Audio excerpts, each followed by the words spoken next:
it's not for, guys. We got a big show that's going to be going down on the 12th, right? May 12th. May 12th. Don't miss out, guys. If you're thinking about getting into business,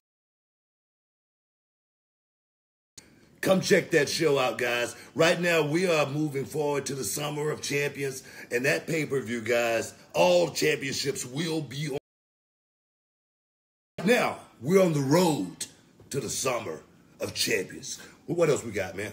Someone wants to know, will you ever be doing WWE commentary? Commentary again. Look for me this Monday night, man. Shucky Ducky Quack Quack is back in the building. St. Louis, I'm on my way, man. Ellie from Round the Way, that's my homie. You're invited to the show. You got 2 tickets on your boy. What up? What else we got? WWE. You know, my proudest moment, I think, in the WWE was finally, wrapping it up, man. Hall of Fame, baby, 2013. I'm amazed.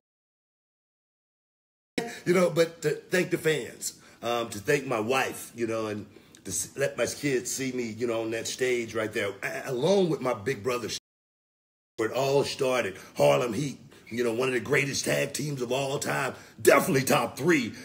We'll be getting inducted into the Cauliflower Alley Hall month as well, so I'm so proud of that. But I tell you, to have my family there with me on that night, man, it was so special. Booker T, Stevie, we were just missing one person, man. Sister Sherry Martel, rest in peace. We'll see you again. And John wanted to know Bruno Sammartino. Oh man, Bruno was he's a class act, man. Bruno was a class act, and I was one of the guys who was in the good of Bruno Sammartino. He liked Booker T, you know what I mean, which is really, really cool. But to see Bruno go through this life and do it the way he did it, live like a king, and I'm sure he's up there right now with all the kings, still looking down on us, saying, hey, do your thing.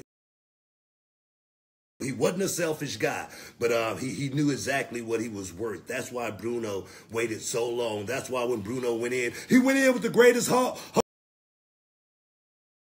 Booker T right next to him. It was beautiful, man. It's a beautiful night. Wesley want to know, what kind of training do you do at the school? Is it just wrestlers, or do you train referees and commentators? Man,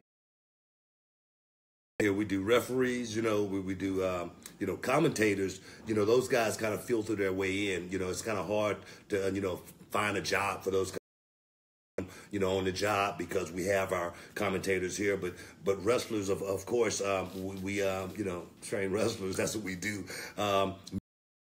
It's kind of like a thing of the past. You don't see a whole lot of managers out there anymore in the business, So, if we have a guy that, got some good shtick, like a Brock got here at Reality of Wrestling, we may find a spot for him. You know what I mean? So that's what it's all about, just finding your niche, and so many niches. But Jake wants to know, who's your favorite opponent of all time? My favorite opponent of all time, you can go back and, Google the best, the greatest, series of matches, I think. And, I wouldn't say in the history of the game, but somewhere near the top, hovering was, greatest series of all time, Booker T and Benoit. God rest his, his soul as well as his family. But I tell you, matches, put me on the map as a singles competitor. Those matches made the fans, look at Booker T and say, man, this guy really has to be special. This guy perhaps could be the heavyweight champion of the world one day. And it's one of those things. I needed someone or something to bring it out of me, and that moment in time is frozen, in my mind. It was one of those matches you remember when you watch the Best of 7 series, one of the greatest matches of all time. Someone wanted to know about, is there going to be another ladies' night out? Oh man, another ladies' night is coming up. What's that date, guys? What's the date? We got May 17th. May 17th. May 17th. Ladies out 2, and I tell you, brought to you by Title Match. And May 19th. May 19th. I'm sorry, May 19th. We got so much stuff going on here. May Ladies Night Out 2 is going down.